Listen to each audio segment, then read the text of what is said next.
Thank you, sir. I request KP Nagaraju, sir, to share his views.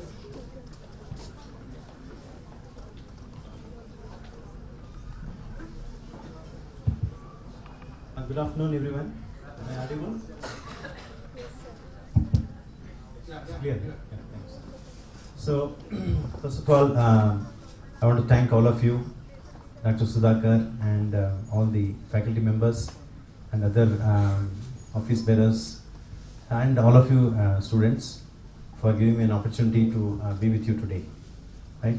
So, basically, I'm going to talk about very briefly about how, of course, it's going to be a continuation of, to some extent, of the previous speaker has given a glimpse of. But I'm going to go into a little bit more details about how e-commerce in India has evolved, and with some examples from Big Basket, what we are doing. And finally, getting back to the topic of your today seminar, which is digital transformation, and what is going to, how it is going to affect us personally, and also how organizations have to be ready for this in some ways, right? So let's get going. So that's the agenda. So if you look at e-commerce in India, as we can see that very clearly it has come of age, from the time about 6-7 years ago, where it was just a nascent industry, where people were still not very sure, where the mobile phones were still not as smart as they are.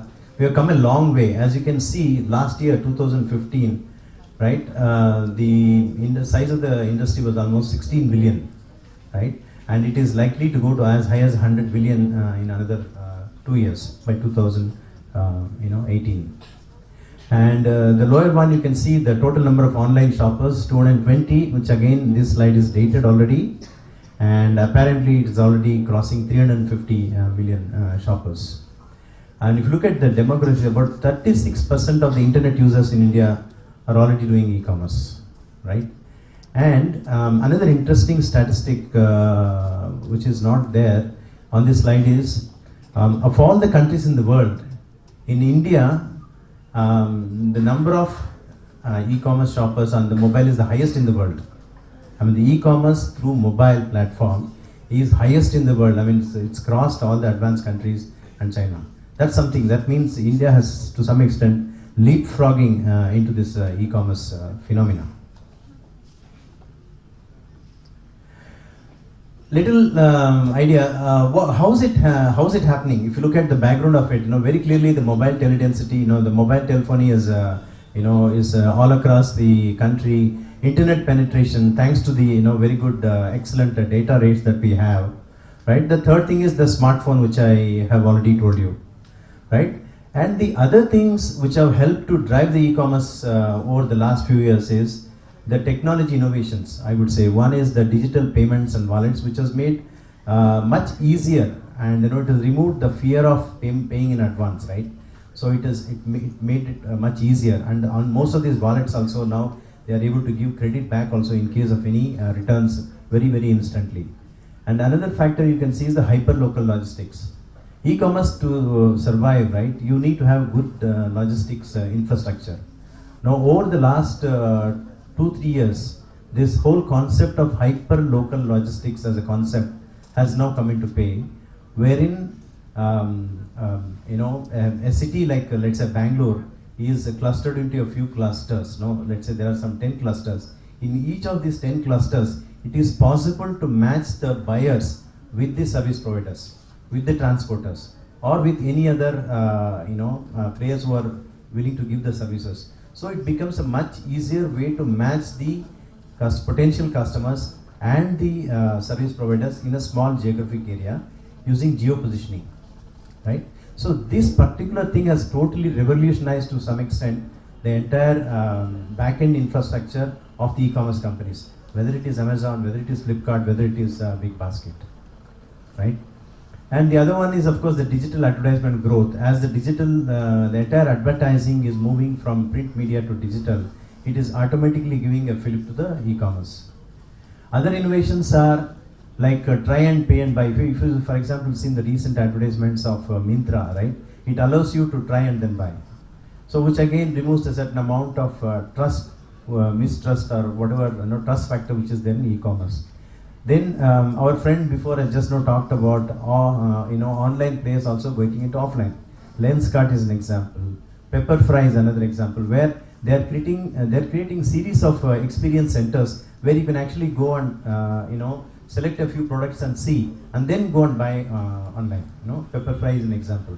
Similarly, Urban Ladder, they are also creating similar things. We understand that similarly, Amazon is doing it. They are creating some kiosks across many tier 2 cities, where one is it helps people who don't even have a smartphone. They can walk into a kiosk of Amazon and there will be somebody to help you and you can buy online also. Plus you can also see some products there. And finally, you can also see the aggregation of many new services. I mean, Ola and Uber is a fantastic example where, a few years ago, it was such a big pain actually to try to book a taxi, and you need to minimum book for 4 hours and stuff like that, and then service was so poor. Now you can see, the complete, and you have to pay both ways earlier times. Now we just don't need any of those, and then complete disruption has happened in the local transportation market.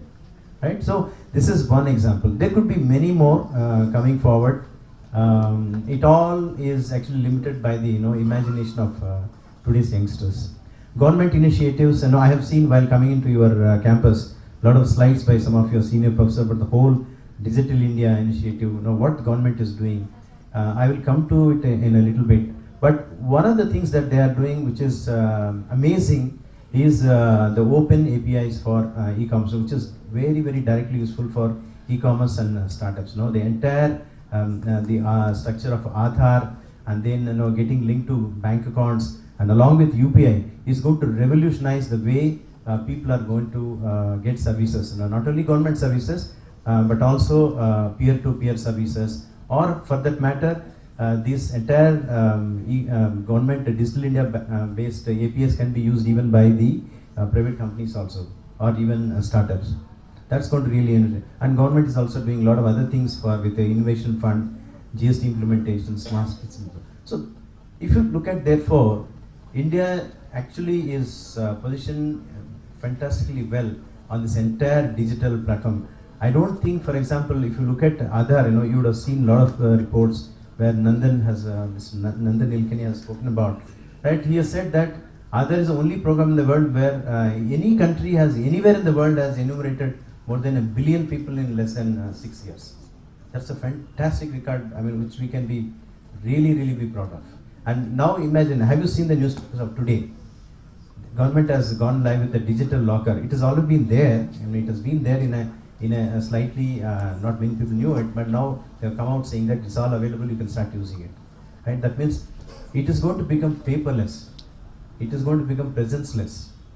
Right? And of course, with UPI, it is going to become cashless as well.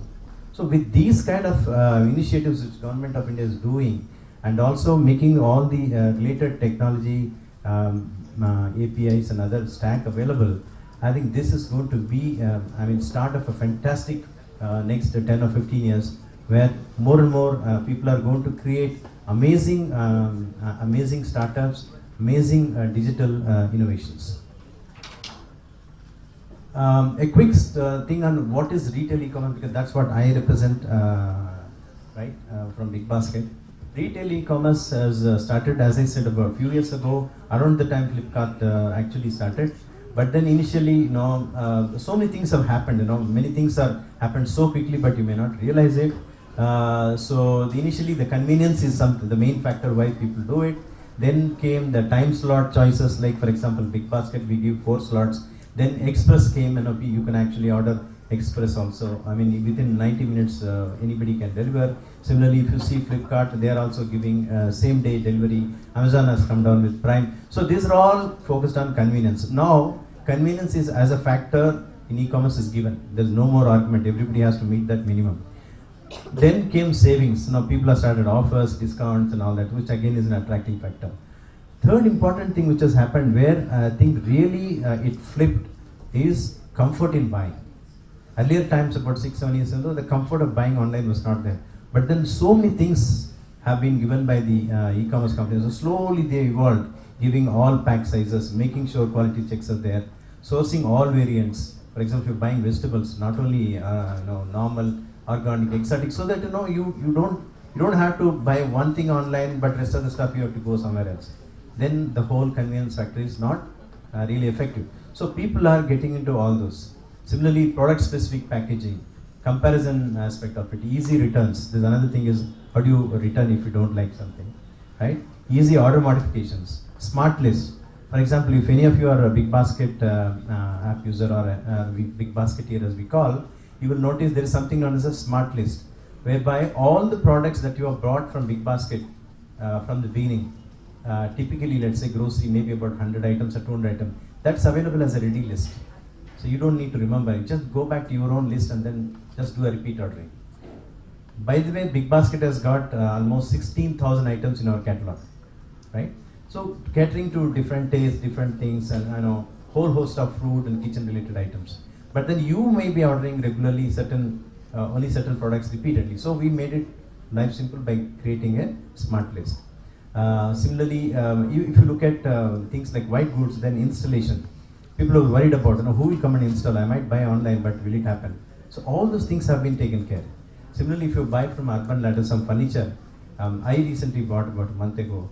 It's amazing the way they inform, they notify when they are coming, right number of people come, they unload properly, they remove all the packing, they fit the table or chair or whatever you're buying, and they remove all the packing out, and then they even vacuum the house so that there is no trace of any this one somebody has come created an issue. So people are really getting into great amount of detail on customer experience. If you can crack the code of customer experience and make them feel comfortable, then you're done the job. And that's what is happening more and more.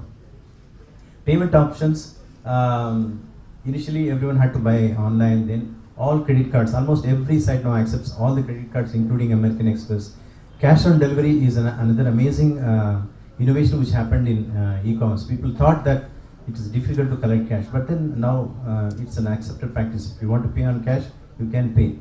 Now going forward, this UPI, Unified Payments Interface of Government of India, is going to completely remove cash also. All that you need to know is what is the ID of Big Basket, that's it. And then the person who's coming for delivery, he will automatically load it in his delivery app. And all that you need to say is yes. If you're saying yes, automatically cash will go from your account to Big Basket's account. Right? Just with one single authentication. Guarantees.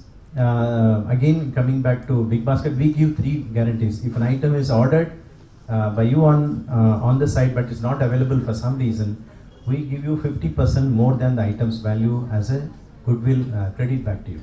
That means we return the money of whatever you purchased, plus we give 50% more. So that's an automatic pressure on our category managers to make sure the item is available all the time. So our fill rate is actually 99.5% across all the 25 cities that we are serving, right? And information and fulfillment. So our friend just now talked about how you can track the order. Yes, we also provide an SMS as soon as an item goes out for delivery. And then if anything is delayed, we deliver in 2.5 hour slots, 2 slots in the morning, 2 slots in the afternoon. So if anything is likely to get delayed itself, we immediately call the customer and inform them. Right? As once again, as a goodwill and also as a measure of customer experience. Because I promised that I will deliver between 7 to 9:30, I'm not able to deliver, I owe it to you that I inform you that piece of it. Beyond that, actually when I do delayed delivery, I give you 10% guarantee also. That is also there in our on-time guarantee. So these are some of the things that are happening in multivarious. I have given examples of Big Basket, but I'm sure you can find similar examples. Same day delivery is already told. Another important point, the last one, which is based on analytics. Now, as you can imagine, Big Basket operating in 25 cities. In a day, we serve about 50,000 orders, including express as well as slotted orders, right? And then from about total customer base of nearly close to 2 million across the country. 20 lakh customers are there, right? That's huge amount of data. Now you multiply that by number of items they are buying. So 2 million people buying every month some 40-50 items 4 times a month or whatever. That's a huge amount of data. There's a lot of data about brands, right? Which we can look at and monetize and give it to the brand managers or the product companies. We can also do a lot of deep dive into the analytics to find out what are the trends. Like, if you suppose that some family suddenly started buying baby food, that I know that a baby has come into their family, right? So what products I can recommend them related to babies, right? So some recommendation engines can start working. Similarly, many other related products that customers are not buying. For example, I told you that we have 12,000 items in our catalog, but people are buying only at any time. A family is buying only 200 items in a month. So what happens? What is the point in having such a long catalog? How do I increase the basket value? So that is another thing. Is possible only if you really get into analytics and start finding out trends and methods to recommend customers. Another key support for e-commerce has been the customer support. See, at the end of the day, you might do a lot of you might do an online transaction, something may happen, may not happen, payment gateway may fail, you may suddenly feel that money has been taken but delivery is not confirmed. So many things, right, can happen. Therefore, there is always a call center to support. And at least in our case, we made sure that certain basic principles are completely taken care of. Once again, from the point of ensuring a great customer experience. For example, customer should never call back. Once he calls, I have to solve his problem in the first attempt itself. So we call it as first call resolution. And contextual personalized service. That means when a customer calls itself, I know that there is an order pending for him. He is most likely to ask about the delivery or something else. So my agent is already prepared with all the details on the screen. So if there is some issue, by the time the call is connected, within the 5 seconds, the agent is ready with some kind of understanding or a guess about what the customer likely to ask, right? So they are ready. Similarly, we do call prioritization. There's a VIP, regular customers, first customers, complaint customers, and so on. And automated missed calls. Sometimes the call may not get connected, so we don't let the customer call again. We do the call back immediately, right?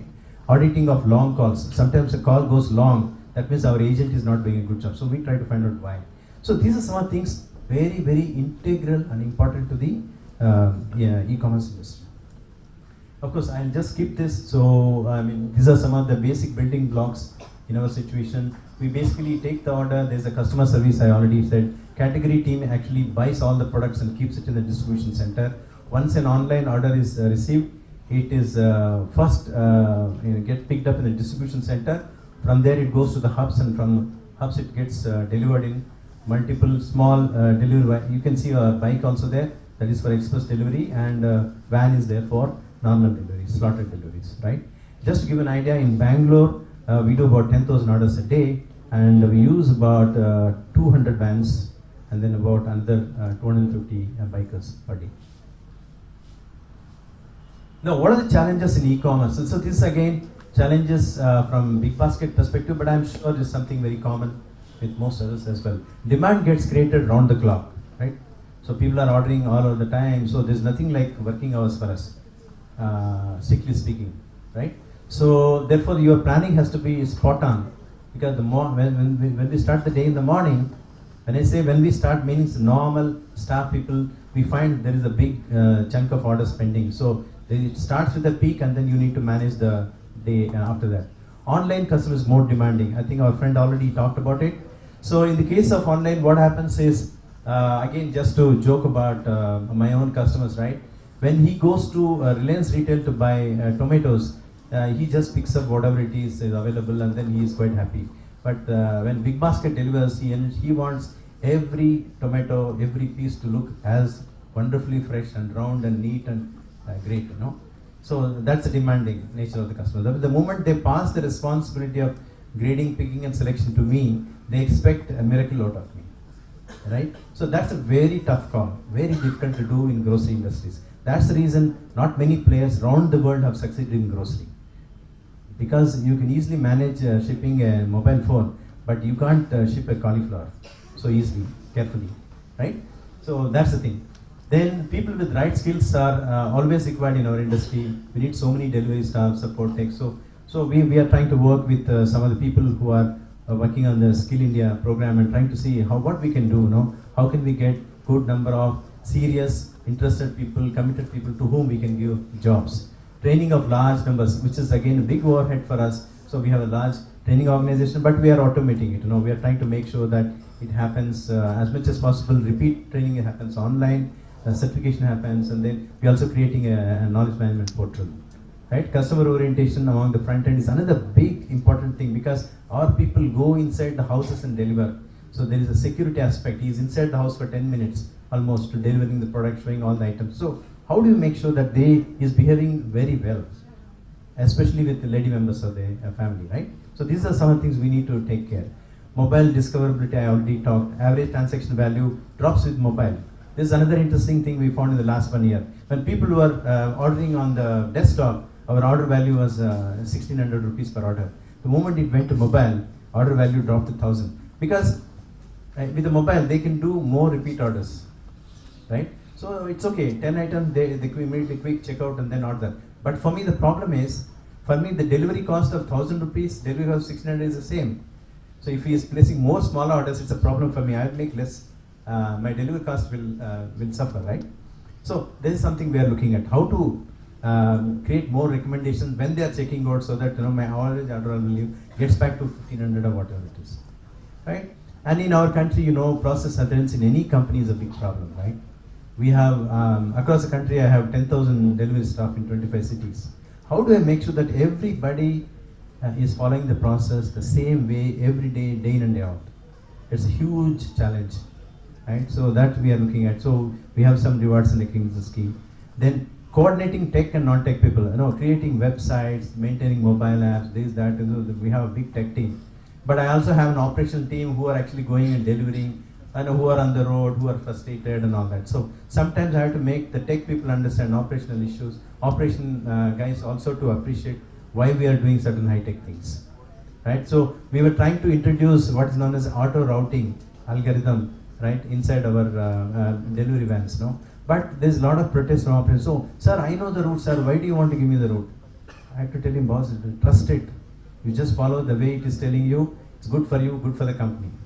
Don't try to use your brain. I mean, in other words, I'm trying to tell him. But then he wants to use his brain. He's also human at the end of the day. But then we have to convince him that tech is enabling him. So don't worry, you also know the routes, but give me all the inputs. Tell me where are all the roundabouts are there. Tell me where the median is there, or tell me where you can't take a U-turn. I will put it into my algorithm so that it comes back to you in a form which is usable for you. So this is a constant challenge that we face in putting tech and non-tech people together, right? Wastage, of course, is more related to Big Basket, where we have a lot of fresh produce. So every day a lot of wastage happens. And finally, we also have pilferage, especially when delivery staff are going, and they're all useful items, right? Grocery items. So a lot of pilferage does happen sometimes, and then we are trying to address it with some kind of automation. I'm just changing track with your permission to, these are all my views on what is going to happen. Because I'm getting back to your major theme of the panel, of the discussion. What is going to happen? So when I look at it, and when I just did some research over the last few days, what I find is more and more innovative solutions are going to come out of IoT. IoT is the Internet of Things, right? We have already seen it. We have implemented one or two in Big Basket for security, for example, on vans. So that when a van is going, I know if a door is open, not at the customer place, because it is able to track and tell me. And also, I will know that if a guy is spending little more time at a particular place, all using some sensors and cameras, right? So that's going to be a future. Similarly, I mean, you look at watering of farms remotely. In fact, even I myself do. I have a small plot in which I grow vegetables. So I was able to implement some sensor-based technology by which watering happens automatically. I couldn't get a gardener, so then I didn't want that little bit of a small vegetable plant to dry. So I implemented with mobile. I'm able to water my garden almost without much problem. Measurement of worker performance. This is another thing which is going to happen with more and more artificial intelligence. Not only, let's say, take the example of a customer support where a lot of agents are there. All their metrics are automatically measured. How much call, how they are doing, what is the call rating, what is the customer rating on the call. Lot of information is already available in the system. Based on which, currently I take a report and I give feedback to my agent, right? Tomorrow it's very much likely that all this is not required. The guy will, the moment if an agent logs in, he will know what is his score of yesterday. how well he has done the job yesterday. And automatically even feedback can also be given. Supervision also may happen tomorrow. So these are things that are going to come up. Huge possibilities in healthcare, biosensing, again using IoT, miniature wearables. You have seen some of the slides in the previous presentation. It is going to reduce doctor visits because the diagnosis will improve because the doctor will know exactly what happened. When I said some pain has come, the sensor will tell you why it has come, what time it has come, so that the patient doesn't have to give more details. The entire history will be recorded with time and everything. So the diagnosis will become better, and all the attendant factors also you will know. In fact, where it has happened also the sensor can note. Has it happened on the traffic? Has it happened at home? Because geo-positioning is also there. So many things are is likely to happen. Fitness of people in physically demanding jobs will be monitored using wearable devices. Very soon that is going to come up, right? Similarly, in remote areas, it is possible to provide localized services with geo-positioning. Yeah, the technology is already there. And one more thing I can think of is, for example, if you want to go on a small trip or something, right? Your maps, road and traffic conditions, tourism-related info, what is where you can stop for a lunch or dinner, whatever it is. Vehicle status can also get integrated in the app. So battery levels, what is the heat and when you need to stop, tire pressure, everything can be integrated into one app, including the insurance details, so that in the unforeseen event of a small accident or something, just with the click of a button, it can connect you to your insurance company. All these things are possible. Everything is possible. It's all, once again, as I said, it will only be limited by the imagination. And I'm sure so many of youngsters here know, if you get into the outfield, really look at what are all the issues which can happen, or what are all the possible issues you can address. There are hundreds of possibilities. I mean, it's just limited by our imagination. Now, once again, I just said a little bit about Digital India initiatives. I mean, this is something is nowhere in the world it's happening at this kind of speed which is happening in India now. Other is already there, e-KYC is already gone live, e-sign, digital lockers, I mean, government announced today. So with this whole India stack of open, it's going to create a big boost to the e-commerce, especially to all those startups. Government's own departmental program management and transparency will improve, right? As I just quoted Nandan here, India will become data rich much more before economically rich, and this is going to happen 100%. In fact, most of the citizens, in a year or so, will have so much of data about themselves, which earlier they did not know, all in digital form, which they can find number of ways to monetize. I mean, that's the right word. In other words, if I want a loan, all that I need to do is a few clicks on my mobile phone to send some mail to ICICI Bank. Everything can be sent. From digital locker, I can pull out my credit history, or I can ask my bank to send the credit history with KYC authentication. Everything I can do from my mobile and my app. I don't need to do anything. That power will get back into citizens' hands, right? And of course, all the services of government as part of the Digital India initiative is going to be available. Application of machine language and AI will further improve shopping tools. It's already happening, fraud detection. And then to further improve the innovation or to create innovation among the various things which are happening, there are going to be a lot of prizes which the government is going to announce. I mean, you also seen the most famous Google Lunar Challenge Prize, X Prize, and these are things. And this is going to be the order of the day.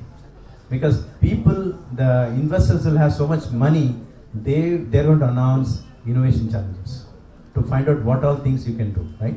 That's going to happen.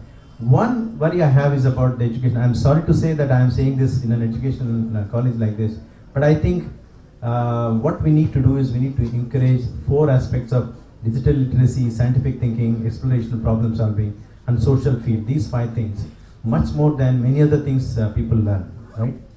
If these are there, then I think the whole startup ecosystem is going to get into a fast track. Innovation also happens at the crossroads of tech, arts, economics, and medicine. This is going to happen. So I think more and more it will be good if we have integrated universities instead of having a technology university separately, then arts and other thing, some other university and all that. I don't think. I mean, the best examples around the world, especially in US, the innovations are coming out of colleges where many of these disciplines are in one place and they are working together.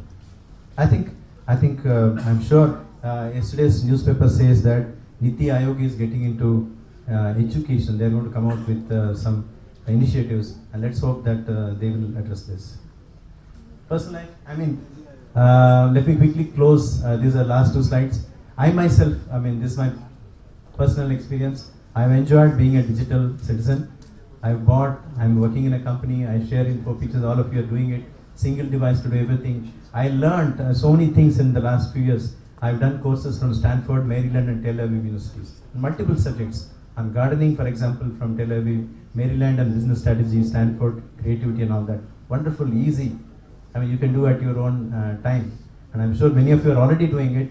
But then, that's the beauty of this whole digital life, right? I'm learning Sanskrit using an app. And I'm doing meditation using another app, right? And I'm already using eKYC, eSign, Digital Locker, UPI, I already have an ID. I'm able to send money without least amount of effort, right? So, we all have to embrace this, and then I get the power of this digital transformation.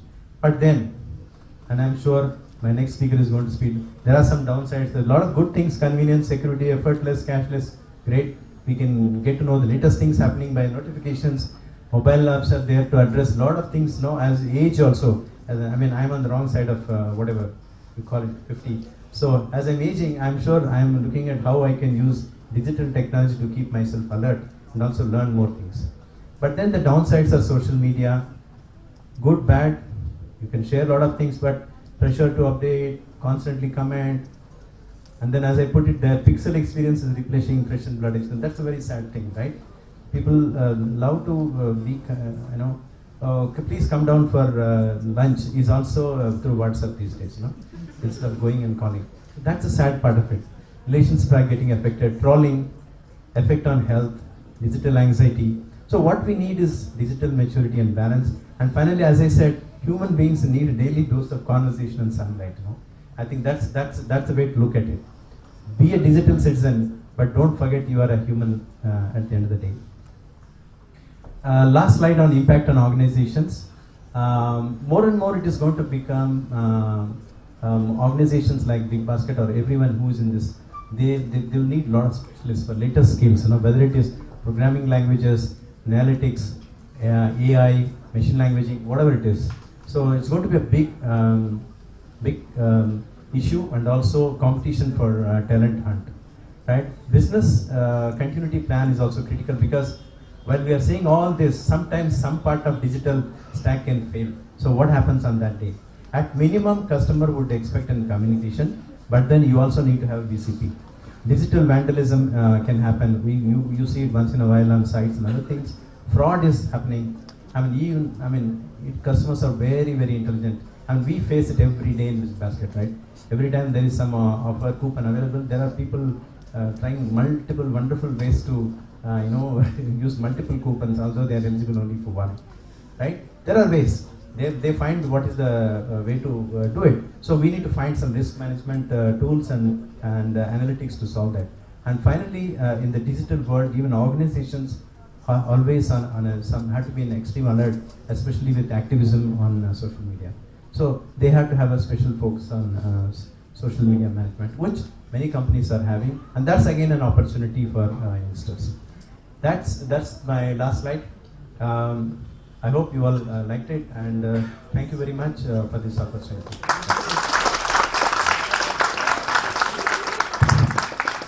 Another eminent panelist, Dr. Sudha Bogle, Head of Educape Student Solutions. She is a PhD in psychology and was a professor and chairperson of the Department of Psychology, Bangalore University.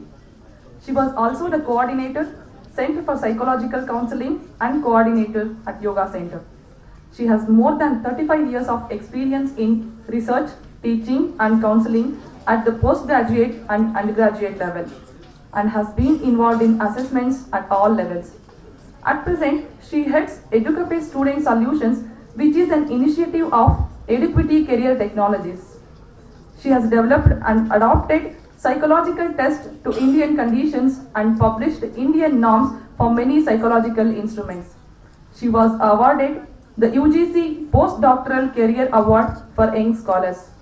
She has successfully executed several research projects from national and international agencies like UGC, NCERT, ICHAP, Akshara Foundations, etc. She is a career counselor for Education Times of the Times of India. She has been a consultant to several organizations, both government and private, such as NIPCCD, NIMHANS, Wipro, Infosys, LRDE, and etc. On behalf of the institution, now I request Dr. Shruti V, Head of the Department MBA Program, to formally welcome the panelists by offering a bouquet and memento.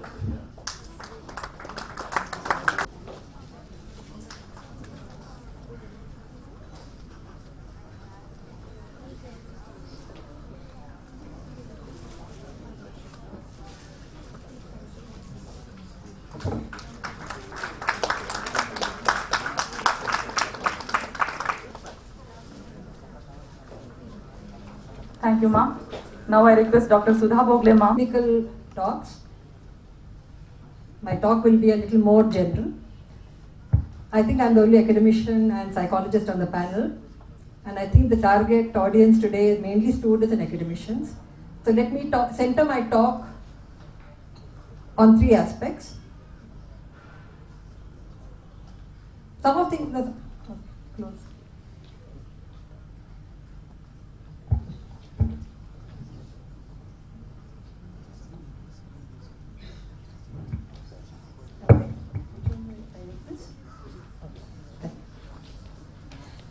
The topic is vistas of a future digital world from the viewpoint of a psychologist.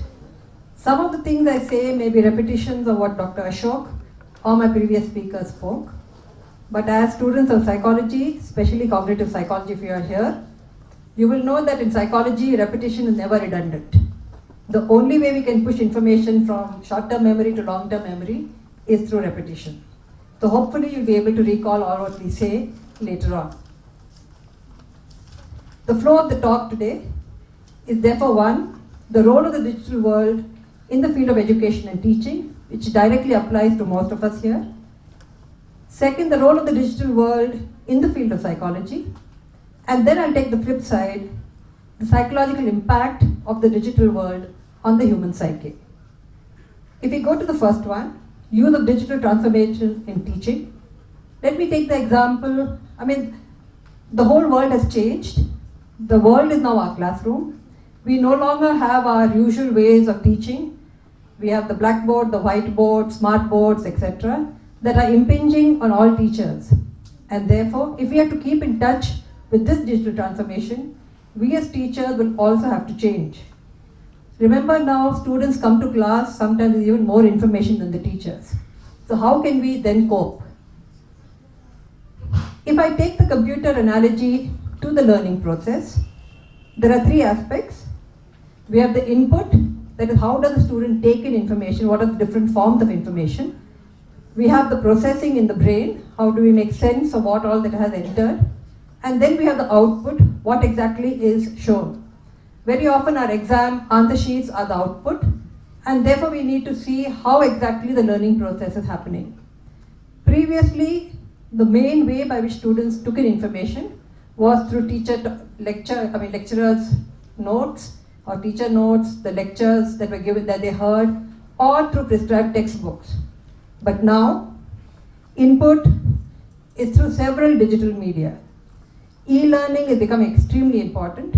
The previous person spoke about MOOC, or the massive open online courses that are available to all of us. Coursera, for example, is something that all of us could take, so learning becomes continuous. We have electronic databases. In psychology, we have Cyclate and Medline, which actually comprehensively trolls and tracks every research that has been done. So you don't have to actually get out of your house to be able to know what's happening in the world. We have online research journals, so researchers can publish in e-journals. The time to publish is much shorter. Lecture notes and associated course material can be put up on the net.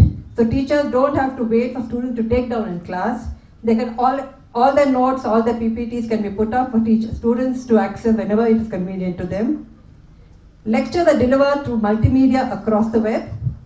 and demonstrations, video clips can all, of behavior for example in psychology, can all be put up.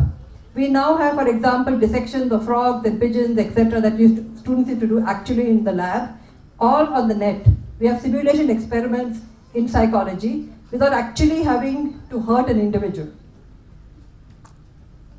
So what is the classroom of the future? We have gone from the blackboard and the chalk, where the teacher would write on the board, maybe draw pictures, use maps, use charts, sometimes use color to draw the attention of the child, to OHP and slide projectors, which improved the teaching because she was no longer backing the students. She could actually have eye-to-eye contact, and she could actually put her notes on paper. We have the multimedia projector that we're using right now, which can use, which is media and the web and movement, and achieve excellent communication. But the future will actually be the networked classroom. I don't know how many of you all have gone or used the Khan Academy, Salman Khan's Academy, where he has actually flipped the entire teaching process. Here, the teacher teaches in class and then gives exercises for the child to do at home, homework as usual. So Khan's Academy has flipped it. The student learns at home through the digital media, comes to school and does exercise and homework. So the teacher can actually see where the child is going wrong. Their children are grouped according to their levels, so there's group learning, there's socialization, and the teacher is able to give much more attention because she's not so busy giving information. And that is what is going to happen. The teacher is going to be the facilitator, not the regular teacher. So then we will come to a question, do we really need a teacher? In terms of output, emails between students and lecturers, group lists, discussions, small group work, frequently asked questions can be put up, group assignments using discussion boards. They're actually helping not only information and knowledge, but even socialization skills, communication skills. How do you have peer groups and intergroup functioning? Circulation of tasks in preparation for discussions. A lot of this conference material came through emails. That's an example of how digital transformation is taking place. Before, it would come by, letters would be posted, cyclostyle, Xerox, and then sent. This time, SMSs and the emails were used. And more important, we can have databases, student dossiers, and portfolios. As we said, in an institution, for example, every student's database can be created. From the time they join the institute till the time they leave, along with examination marks and the usual metrics that we use, every other thing the child has done in school. That can actually be the CV or the biodata of the child, which can then be given to companies that come. So you actually have a dossier. If it is in the creative arts, everything the child develops. Project reports can be put up. Everything is electronic, everything is available anywhere at the click of a mouse. Online communities is something students are going to use a lot. You have shared resources and assignments, course administration, overseas collaboration. So though you're sitting here in Surana College, you can actually be collaborating with a researcher in Harvard. And both of you can be collecting information and then doing research. And a corpus of material available to lecturers. Playing with text and databases. This is something that is actually being done. Eduquity does a lot of online assessments. So the question bank. Instead of questions being set for every exam and then papers leaking, you have a question bank which covers the entire syllabus if you require so. And then automatically question papers can be generated anytime that you want. The tabulation headache goes, you don't have to sit and count the marks and then make mistakes in counting and totaling. You can actually create a database, total, subtotal, to whatever you want. And this database can be compared to last year's, on which paper, on which question have students not got marks. Is there some subject that students are not doing so well? All these analytics can then be applied. And the option of online examinations and e-assessments. This is where psychology has collaborated with technology for online assay. How many of you all have attempted the GRE or the GMAT? Anyone? You all heard of GRE and GMAT? Yes, ma'am. Okay. You've heard of computerized the adaptive testing? Okay. GRE and GMAT, very common, very popular for those who want to go abroad, especially the US. What does the GMAT do? every student does not get the same question paper. Okay? There are hundreds and thousands of questions put into the question bank. Psychologists call a question an item because sometimes there are statements, for example. And I heard a very nice comment or a funny comment.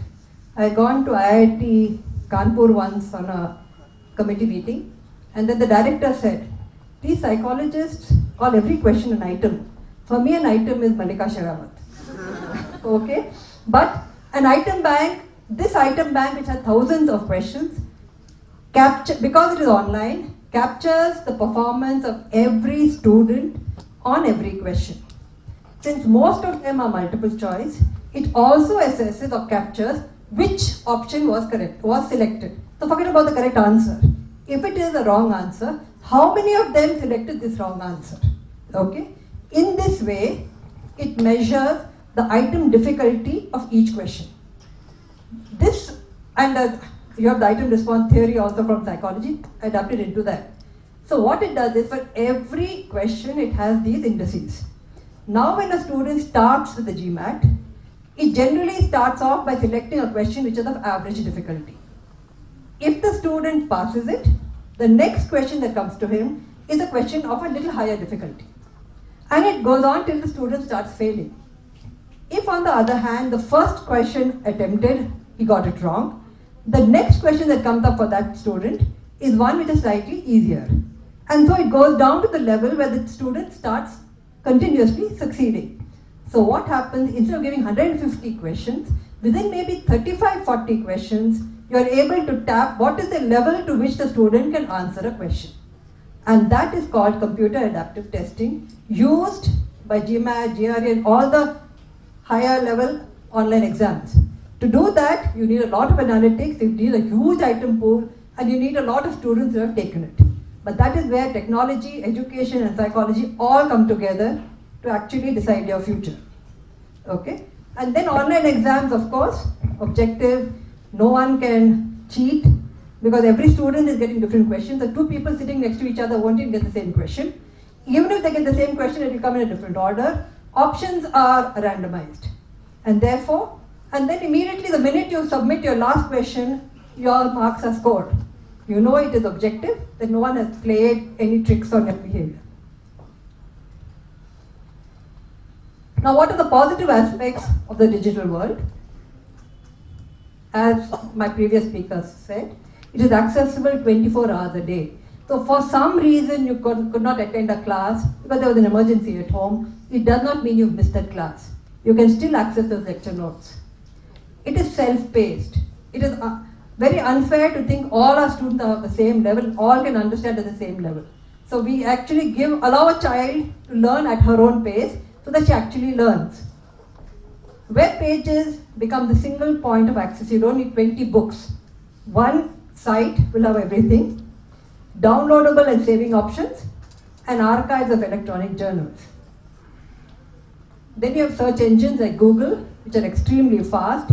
You type your keyword in correctly and you get everything related to it.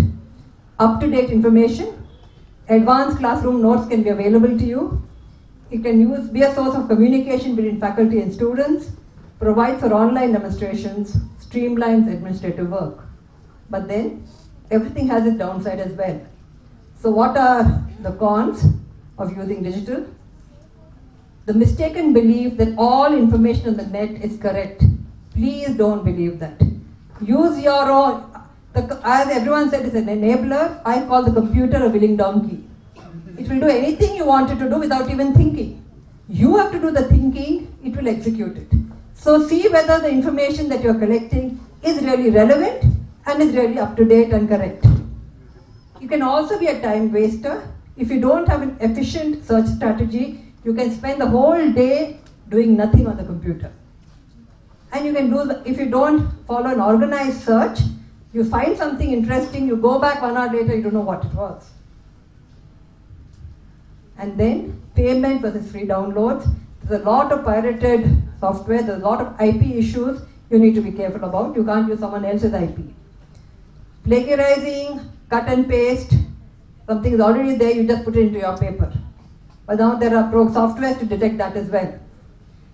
Too many software options and the effort of evaluating and maintaining. So in the end, remember, you as a student or learner is the most important person in this process.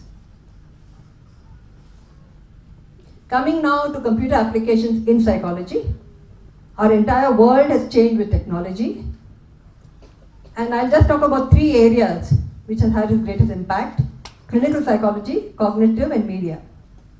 Clinical psychology is where the mental health of the individual is important. Previously, the only way we could understand the functioning of the human brain was dissecting a dead brain or a diseased brain. And we therefore actually never knew the normal functioning of a normal human brain.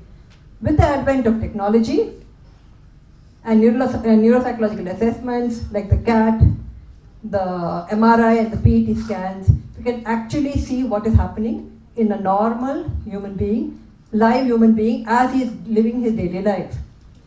Computerized psychological testing has also become extremely important, and I'll go on to that. So for example, this is a typical picture of a PET scan of a normal human brain and Alzheimer's disease. So the picture then immediately tells us, when we get a picture like this, which areas have been affected. Remember, the ones that are colored is where there's more blood flow. So we know which areas are being affected, which areas are not affected, and what can we actually do. We would never have got this picture if there was no technology. What are the advantages of assessment? I don't know how many of you are psychology students, okay? But our assessments, some of them are extremely long. Many of them are paper pencil. So sitting and answering them itself is quite tedious. The computer then becomes extremely helpful because the questions arise on the computer and the student answers on that. The minute the student has finished answering all, the detailed analysis and the detailed report is available. So it frees the psychologist. Remember, the number of psychologists available, the demand is much more than the supply. So instead of doing clerical work of scoring and writing and tabulating, it frees the time of the psychologist to actually do therapy. But what are the disadvantages? Lesser flexibility. If it is very small in number, it doesn't make sense to what is the return of investment to actually computerize the test. Some people have technophobia, they're scared of computers. They're actually adding another confounding variable to his mental health issues. And in the end, personal contact is important. Computers and digital assessments can be quite mechanical. You're not even required. And very often, just the presence of another person can help in improving mental health. In treatment and interventions, technology has also leapfrogged into clinical psychology. We have actual virtual realities, virtual psychotherapies. For example, if you have a phobia for a snake, now bringing an actual physical snake near you becomes very difficult. So through simulation, we have research and studies have actually treated people with phobias. Okay, so that has worked a lot. Cognitive retraining, we spoke about skills and development, frontal lobe injuries, MR children, etc. On sitting in front of the computer, playing games, attention, memory and all have been improved. So cognitive retraining using computers is another very exciting field, combining cognitive psychology as well as clinical psychology. Another current research that is going on in media psychology, and that is where your Fitbit and your smartphones are coming up. Psychologists are trying to find out how people use devices. Smartphones, for example, Fitbits, for example, activity trackers. They found not these Fitbits and all these, not only improve health, but they actually improve socialization and social communication. Because it becomes a competition. I do this, you do this, let's go in the group. I did so many steps today, how many steps did you take? Okay, so Fitbit activity trainers have been called the quantified self. Studies have also shown that activity of a smartphone, which can be captured, is an indication of mood. So if the smartphone is not moved too often, studies have shown that the person may be under depression and therefore you can track it. So such unconnected correlations are being found in between use of devices, emotions, moods, activity. And that is where psychology and technology come up. Cognitive psychology. Cognitive science is the marriage of computer science and cognitive psychology. The computer working and the human brain have been found analogous. Artificial intelligence and expert systems are where computer programmers, cognitive scientists, and psychologists are working together, along with neuropsychologists. So artificial intelligence. I won't go into it because a lot is spoken in the previous talks. Now, let me come to the third part. I spoke about the use of technology or the digital world in the field of education. I spoke about the use of technology in the field of psychology. I'm now going into what is the impact of technology on the human psyche. And these are the main things, and I'll go into details. There's something now called the internet addiction. We have cyber psychology and cyber crime. We have a lot of pornography on the net, easily available. We have IT professionals and call center people who are leading actually a double life, and I'll go into that. We have frustration tolerance coming down. We have a lot of stress. People are working till 12 o'clock, 1 o'clock, 2 o'clock at night. The entire life sleep cycle has changed. We have the double income, no kids, couples, ding, and team building being used. So what is internet addiction?